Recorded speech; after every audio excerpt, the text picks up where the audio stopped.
सबसे पहले मैं चाहूंगा अब्दुल वाहिद साहब से ही मैं आगाज करूं, फिरोज बख्ताब भी थोड़ी देर में जुड़ जाएंगे कि जिस तरह से बातचीत भी एक तरफ अमेरिका कह रहा है कि बातचीत जारी है और बातचीत होनी है 19 तारीख को, लेकिन दूसरी तरफ वो धमकी भी दे रहा है। ये कह रहा है कि नहीं, हमला तो हम करेंगे। आज तो खबर यह आई कि 180 एयरक्राफ्ट तैयार हैं जो supreme leader of Iran Syed Ali खामनाई साहब को मार देंगे, उनका कत्ल कर देंगे। तो क्या इस ये एक तरफ धमकी, दूसरी तरफ बातचीत, ये है क्या? ये कंफ्यूजन कहां से है? क्यों इस तरह की खबरें आ रही? अब्दुल वाहिद साहब। देखिए, ऐसा है कि सेकेंड राउंड की आज जो है बातचीत जो है जेनेवा में अभी कुछ देर पहले खत्म हुई है। सेकेंड राउंड की बातचीत ओमान के सिफारत खाने में थी। उसके बाद ईरान के वजीर खारजा अब्बास अरागची जो कि उसमें शामिल थे मीटिंग के अंदर, उनका एक बयान आया और अपने बयान में बोला है उन्होंने कि ये जैसा हमारा पहले राउंड की बातचीत थी, ये उतनी कंस्ट्रक्टिव या उतनी ज़्यादा जो है मतलब जो आइस मेल्ट हुआ है तो उतनी ज़्यादा फ्रूटफुल नहीं रही है। लेकिन बहरहाल उसके अंदर सबसे जो पेंच है वो ये है कि कोई तीसरे राउंड की बातचीत के लिए न तो कोई मकाम तय हुआ है और न ही जो है कोई उसके लिए जो है एजेंडा वगैरह तय हुआ है और न ही कोई तारीख मुकर्रर की गई है कि कब होगी, कहाँ पे होगी, किस तरह से होगी। तो ये है। दूसरा ये है कि एक्चुअली जो उमूर हैं जिन पर जो है इस वक्त बहस की ज़रूरत है या जिस पर बहस नहीं हो रही है, वो ये हैं कि अगर ईरान अपने जो है न्यूक्लियर प्रोग्राम पे कोई एग्रीमेंट करता है यूएस या फिर यूरोप वगैरह के साथ, यानी वेस्टर्न फोर्सेस के साथ या वेस्टर्न कंट्रीज के साथ, तो फिर ईरान पर जो पाबंदियां आयद हैं उनका क्या होगा। ईरान का ये है बिल्कुल वाज़ेह मौक़िफ़ कि सबसे पहले तो ये पाबंदियां हटाई जाएं और अगर ये ग्रेजुअली जो है सैंक्शंस रिमूव नहीं होते हैं तो फिर हम अपने न्यूक्लियर उससे जो है सिर्फ दस्तबरदार हो जाएं, यूरेनियम एनरिचमेंट रोक दें या फिर जो है हम उसको एक पर्टिकुलर उस परसेंटेज पे ले आएं जो कि रिक्वायर्ड है, जो कि डिमांड है यूएस और उसके एलाइज की। तो सवाल यह है कि अगर उस परसेंटेज पर यूरेनियम एनरिचमेंट को ईरान लाता है तो फिर उस पर जो सैंक्शंस हैं क्या वो अमेरिका और उसके एलाइज हटाएंगे? तो सबसे बड़ी चीज ये है, क्या इसके लिए वो लोग तैयार हैं? तो अगर ईरान की तरफ से वो यूरेनियम एनरिचमेंट पे या न्यूक्लियर वेपन पर किसी तरह की यकीन दहानी चाहते हैं तो जाहिर सी बात है कि रेसिप्रोकली जो है ईरानियन साइड की तरफ से भी कुछ एक्सपेक्टेशंस होंगी कि हमें उस तरह की एश्योरेंसेज जो है यूएस एंड देयर एलाइज से चाहिए कि भाई क्या है, क्या हो रहा है, हमारे ऊपर जो सैंक्शंस है उसका रिमूवल कब होगा। सबसे पहली चीज तो ये है। दूसरी चीज, मैंने आपके इस गुज़िश्ता प्रोग्राम में भी एक बात बोली थी कि इंग्लिश के अंदर एक टर्म है कोयर्सिव डिप्लोमेसी, और आप देखिए कि इस वक्त जो उसके अंदर एक सबसे अहम पेशरफ्त हुई है वो ये हुई है कि आज तकरीबन 4-5 घंटे के लिए स्टेट ऑफ हुर्मुज़, जिसको हम बोलते हैं उर्दू में आबनाए हुर्मुज़, वहाँ एक ज्वाइंट मिलिट्री एक्सरसाइज हो रही थी और ईरान की जो नेवी है उसने उसको 4-5 घंटे के लिए बंद किए रखा कि भाई यहाँ पे एक्सरसाइज वगैरह हो रही है। तो अभी कोई भी जो है कार्गो प्लेन या वो सॉरी कार्गो शिप या फिर इस तरह का कोई भी जो है वहां से स्टेट ऑफ हुर्मुज़ से नहीं गुजरेगा। तो आप देखिए कि सूरत हाल ये है। तो ऐसा नहीं कि सिर्फ अमेरिका धमकी दे रहा है, अमेरिका को ईरान की तरफ से भी धमकी दी जा रही है, धमकी दी जा रही है। तो इसका मतलब ये है कि वो जो शेर है मिर्जा गालिब का कि दोनों तरफ है आग बराबर लगी हुई, वो तो खैर एक दूसरा मंजरनामा है। यहाँ पे मंजरनामा दूसरा है कि ईरान को जो अमेरिका सोच रहा था कि नर्म मैं चाला थोड़ा से लफ्ज नर बदल दूं। जी, मैं अब्दुल नर्म वाहिद चारा है। साहब, जी एक मिनट, मैं थोड़ा सा लफ्ज उसका बदल दूं। आपने कहा कि ईरान की तरफ से भी धमकी दी जा रही है, मैं थोड़ा से इसको लफ्ज बदल दूं कि ईरान की तरफ से जवाब दिया जा रहा है, क्योंकि ईरान जो है वो कभी भी धमकी नहीं देता है।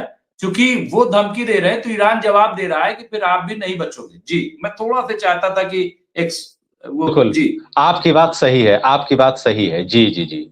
तो वो जो है, तो अगर इस तरह की कोयर्सिव पॉलिसी जो है या फिर उस डिप्लोमेसी को अमेरिका यूज़ कर रहा है, तो क्या दूसरे फरीक के पास मौका नहीं।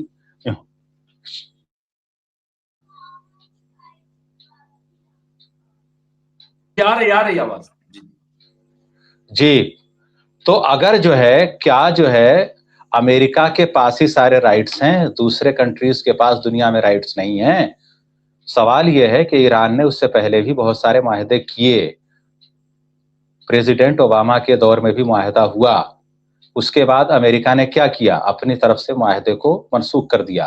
तो सवाल यह है कि ट्रस्ट डेफिसिट जो ये वाइडन हुआ है, तो ये एक इस तरह के एनवायरनमेंट के अंदर अब अमेरिका पर किस हद तक यकीन किया जा सकता है।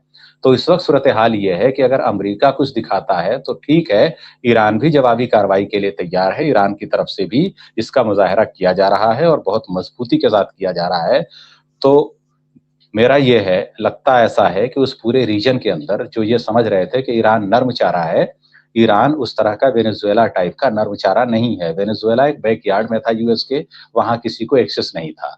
यहाँ ये है कि एक तरह से ईरान के ये न सिर्फ वाटर्स हैं बल्कि ईरान का बहुत ही ग्रेट इन्फ्लुएंस है। और इसका इन्फ्लुएंस इतना है कि आप सोचिए कि अगर यूएस के बैकयार्ड में या जो लैटिन अमेरिकन कंट्रीज हैं, उनका वर्ल्ड ट्रेड पे कोई इतना बहुत बड़ा असर नहीं पड़ने जा रहा है।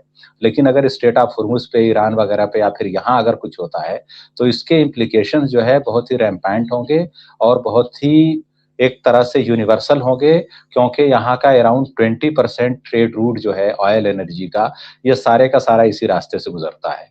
और स्ट्रेट ऑफ हुर्मुज के बारे में तो यहाँ तक कहा जाता है कि ईरान कुछ न करे, कोई जंग न करे, जितने उसके खराब शिप पड़े हुए हैं वो सिर्फ ले जा करके उनको वहां पे सिंक कर दे, डुबो दे, तो भी ये पूरे का पूरा स्ट्रेट बंद हो जाएगा। तो आप सोचिए कि ईरान की स्ट्रेटेजिक लोकेशन कितनी इंपॉर्टेंट है।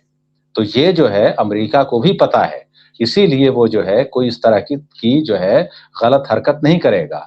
और दूसरी सबसे बड़ी बात यह है कि अगर आप किसी मुल्क पर कब्जा करना चाहते हैं, अमेरिका की जो तारीख रही है, जब वो अफगानिस्तान जैसे मुल्क पर भी कब्जा नहीं कर पाया, सोमालिया में उसके कुछ लोग गए थे, जनरल फराह अदीद की एक गवर्नमेंट थी, उन्होंने उसके पूरे अपाची अपाची ये सब जितने थे हेलीकॉप्टर, इस तरह से उन्होंने उसका भूसा बना दिया और पूरे के पूरे सारे मारे गए। इस पर हॉलीवुड को एक बाकायदे फिल्म बनानी पड़ी। तो जब सोमालिया और अफगानिस्तान जैसे छोटे-छोटे और ये सब जिनके पास उतने जदीद असलहे नहीं हैं, तो जब वो अमेरिका को बोरिया बिस्तर समेटने पर मजबूर कर सकते हैं, तो क्या अमेरिका ईरान जैसे एक पावरफुल कंट्री से कोई लड़ाई मोल लेगा? तो मुझे लगता है कि ये अमेरिका जो है एक प्रेशर क्रिएट करने की कोशिश कर रहा है। और दूसरे ये कि हमारे यहाँ एक टर्म यूज होती है जिसको बोलते हैं पॉलिटिकल इकोनॉमी। तो जो जायनिस्ट और जेविश लॉबी है, जिसने बहुत करोड़ों अरबों डॉलर दिए हैं वहां के इलेक्शन को जीतने के लिए ट्रंप को, तो जाहिर है कि वो उसके बदले में कुछ चाहेंगे। तो they are basically warmongers. तो वार मॉन्गर्स के लीडर हैं डोनाल्ड ट्रंप। अब ये लोग चाहते क्या है, ये चाहते हैं कि दुनिया में खलफशार हो, हथियार बिकें, गैर यकीनी सूरत हाल रहे और ये अमन का ढिढोरा पीटते हैं। तो बेसिकली क्या है कि दुनिया में अमन के सबसे बड़े दुश्मन अमेरिका और उसके एलाइज हैं। जी बिल्कुल, बिल्कुल, आप ये सही कह रहे हैं कि ये अमन के दुश्मन हैं, लेकिन ये तो बहुत पहले तय हो गया कि ईरान वेनेजुला नहीं बल्कि यमन भी वेनेजुला नहीं है, अगर हम कहें, क्योंकि वहाँ पे भी बड़ी कोशिशें हुई हैं। बहरहाल हमारे साथ जुड़ गए senior political analyst Maulana Azad Urdu university Hyderabad के चांसलर रहे हैं और ये मिडिल ईस्ट पे बड़ी गहरी नज़र रखते हैं। मेरी मुराद है फिरोज बख्त अहमद साहब से मैं उनका इस्तकबाल करता हूँ। मैं उनके पास आऊँगा, लेकिन उससे पहले मैं चाहता हूं कि राशिद रिजवी साहब हमसे जुड़े हुए हैं। राशिद रिजवी साहब, क्या आपको लग रहा है कि बातचीत हो रही है, बातचीत कितनी पायदार होगी? क्या लग रहा है ये सक्सेस होगी? क्योंकि अमेरिका मान नहीं रहा है, अमेरिका धमकी दे रहा है। राशिद रिजवी साहब, आपको क्या लग रहा है, क्या दिखाई दे रहा है? देखिए मुमताज भाई, अमेरिका की जो चाल है वो सिर्फ न्यूक्लियर तक लिमिटेड नहीं है। अभी न्यूक्लियर पे बात ईरान कर रहा है। अब ईरान ने एक चीज एकदम क्लियर रखी, 2 बैठक हुई, ओमान बीच में मध्यस्थता कर रहा है, मीडिएटर वही है, ओमान है। तो अराची साहब ने एकदम क्लियर कह दिया कि ठीक है, हमारे जो सुप्रीम लीडर हैं उनका भी यही कहना है कि ये न्यूक्लियर जो है ये एक ऐसा हथियार है जिससे बेगुनाह मारे जाते हैं, तो ये हमारे लिए हराम है। तो हमने कभी उसके तरफ जाने की कोशिश भी नहीं की कि हम न्यूक्लियर बनाएंगे, लेकिन जो इन्वेस्टमेंट को और ज्यादा हमको रिड्यूस करना है, तो अब ये बताया जाए कि हम करने को तो तैयार हैं, क्या उसके बदले में अमेरिका और उसके जो भी साथी अलायंस दोस्त हैं, कंट्रीज हैं, वो जो हमारे ऊपर उन्होंने बैन लगाए हुए हैं, सैंक्शंस लगाए हुए हैं, क्या वो उसको कम करेंगे? तो अभी इन्हीं चीजों पे बात हो रही है। लेकिन एक चीज आप लोग ये देखिएगा कि ये जो बात चल रही है, एक तरफ ईरान है और दूसरी तरफ सिर्फ अमेरिका नहीं है, अमेरिका प्लस इजराइल है दूसरे तरफ। क्योंकि जो कुशनर है वो खुद भी यहूदी है, खुद भी वो इजराइल का ही है। ऐसा नहीं है कि वो अमेरिका बोर्न है या उसके जो फादर ग्रैंडफादर वो सब अमेरिकन हैं, ऐसा नहीं है। वो वहीं के जेनेटिक हैं इजराइल के। तो अब आप ये देखिए कि इजराइल क्या चाहता है। यहाँ पर सिर्फ अमेरिका की बात तो आ जाएगी यूरेनियम तक, अब उसके बाद गेम शुरू होता है इजराइल का। इजराइल इस चीज के ऊपर फोर्स कर रहा है, मैक्सिमम चीज पे वो है कि आप अपना मिसाइल पावर बंद करो। आपकी जो मिसाइल की डिस्टेंस हो वो 300 किलोमीटर हो, उससे ज्यादा नहीं हो। मतलब हम जब चाहें तुमको मार सकते हैं, लेकिन तू हमको ना मारो, इतनी रेंज नहीं होनी चाहिए। तो इन चीजों को लेकर के कम से कम उसको पता है कि मिसाइल पे ईरान नहीं मानेगा, ये अमेरिका भी जानता है। और शुरू में ही हमने आपसे ये कहा था, जब ये बातचीत का सिलसिला शुरू होने वाला था, तो ये था कि ये बात ये अंकारा में हो सकती है या आपका इनकी जो टर्की का जो कैपिटल है वहां होगी, मगर इस्तांबुल की बात थी। मगर हम डे फर्स्ट से ये बोल रहे थे आपसे कि ईरान इसको लेके गया है ओमान। ओमान लेके इसलिए गया है कि ईरान का ये कहना था कि कोई भी नई चीज ऐड नहीं होगी, हमारी बातें जहां पर रुकी थी हम वहीं से शुरू करेंगे, जो मुद्दे थे उसी मुद्दे पे बात होगी, कोई नई चीज इसमें ऐड नहीं होगी। इसराइल की कोशिश ये है कि हम नई चीज ऐड करें, ऐड करके। और लेकिन ऐसा भी नहीं है कि इसराइल जो चाहेगा वो अमेरिका नहीं चाहेगा, ये तो हम मान ही नहीं सकते। इसराइल जो चाहेगा अमेरिका वही चाहेगा, और अमेरिका को ये पता है कि हमको उनकी मिसाइल पावर से कोई नुकसान नहीं है, उनके और उनके न्यूक्लियर से हमको कोई नुकसान नहीं है। इतने दिनों से उसकी सिर्फ और सिर्फ कोशिश ईरान के तेल को कब्जाने की है कि हम तेल को उसके कब्जा करें, तेल के ऊपर अपना कंट्रोल करें। अभी आपने देखा होगा वेनेजुएला का सीन, अब वहां से कोई ड्रग ट्रैफिक नहीं होती है, कोई ड्रग की स्मगलिंग नहीं होती है। जब उन्होंने मदुरो को उठा के अंदर कर दिया, वहां से उठा लिया और बंद कर दिया, अब वहां के तेल पे कंट्रोल सीधा करने लगा अमेरिका, तो अब वेनेजुएला से कोई ड्रग्स नहीं आ रहा है। तो वो ड्रग एक उनका प्रोपेगेंडा था। उसी तरीके से इनका यूरेनियम एक प्रोपेगेंडा है। इनका मेन मुद्दा है कि हमको किसी भी तरीके से तेल को कब्जा करना है। अब उन्होंने कहा था जिस हिसाब से डोनाल्ड ट्रम्प ने कि अगर बात सफल नहीं हुई तो मैं ईरान को बहुत मारूंगा।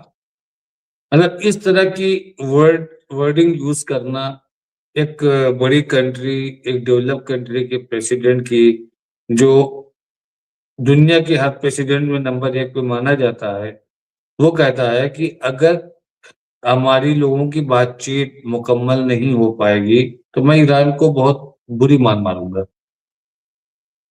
तो पूरी दुनिया की नजर आज एक एक मिनट पे लगी थी, मेरी भी लगी थी, मैं भी देख रहा था कि क्या हो रहा है। बात खत्म हो गई और अभी तो यही बात नहीं क्लियर हो पाई है नहीं, तो कि राशिद साहब बात खत्म हुई है, और जैसा कि भी बताया आपके वाहिद साहब ने कि इत्मीनान बख्श नहीं थी। पहले जो इससे पहले बातचीत हुई थी वो इत्मीनान बख्श थी, उसमें ये कहा गया था। लेकिन इस बार ऐसा क्यों ये लफ्ज आया, इसको क्या क्या समझा जाए, किस तरीके से देखा जाएगा? फिर मैं आ जाऊंगा फिरोज बख्श साहब पास।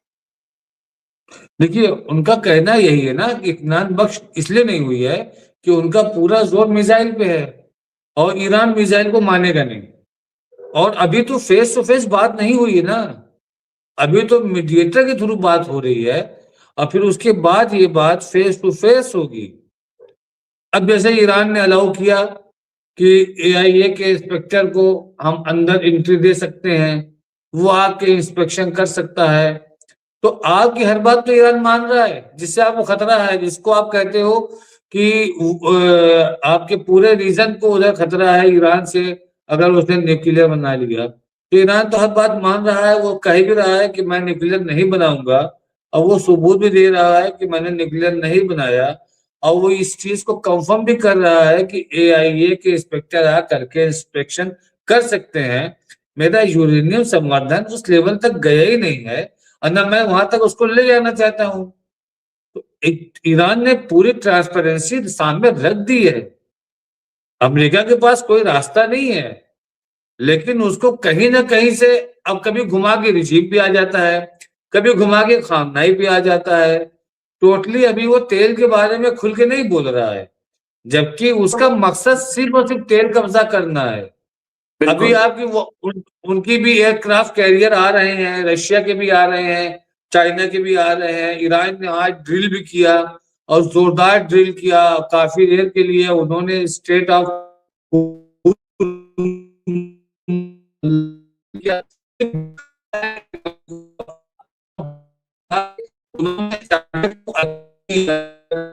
इसी तरीके से